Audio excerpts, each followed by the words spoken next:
各位网友，大家好，欢迎来到方面说。这期话题我们说一说中东面临更多的变局，中国将发挥更大的作用。最近几天呢，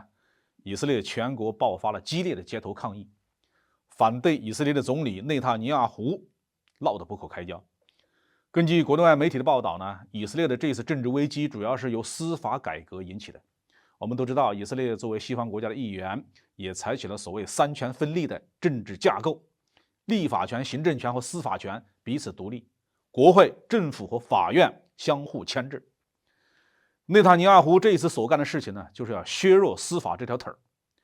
他所以敢于这么做，是因为执政联盟在国会占优势地位。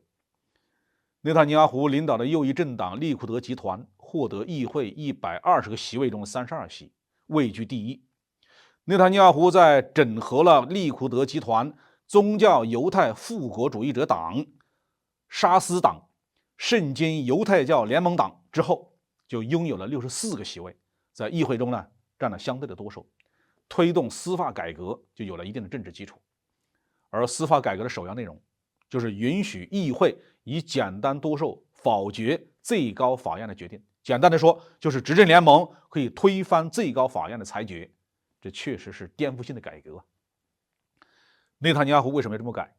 有专家指出，这是因为以色列的民族构成发生了深刻的变化。人们一直以为以色列是犹太复国主义者当权，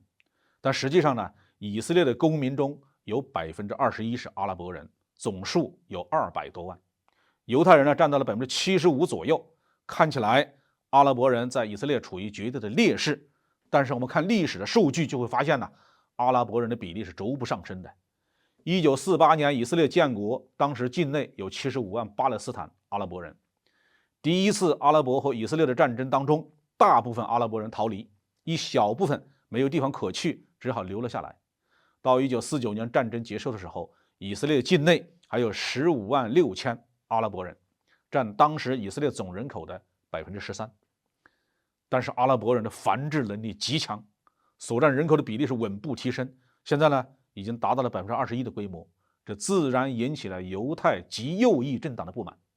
他们认为长此以往，阿拉伯人就会变成以色列的主体民族，这还了得呀？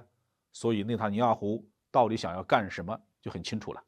另外，司法改革还将赋予政府更大的权力来任免司法机构的人员，很显然也是希望能够通过改革削弱阿拉伯人及其同情者的政治地位，这必然引起阿拉伯人的极度不满。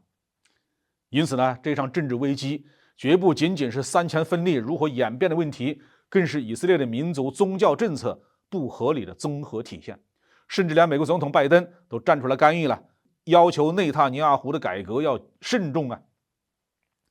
在国内外政治压力之下呢，内塔尼亚胡只能暂停司法改革的进程。但是换汤不换药，他批准自己的政治盟友极右翼分子本格维尔成立一支新的国民警卫队。本格维尔现任国家安全部的部长。外电说，这一支国民警卫队并不是美国的那种二线部队，他们专门搜捕阿拉伯移民，驱逐犹太人定居点内的巴勒斯坦人。以色列政坛有人指责这一支国民警卫军根本就是种族主义的私人卫队，很容易让人联想起纳粹的党卫军。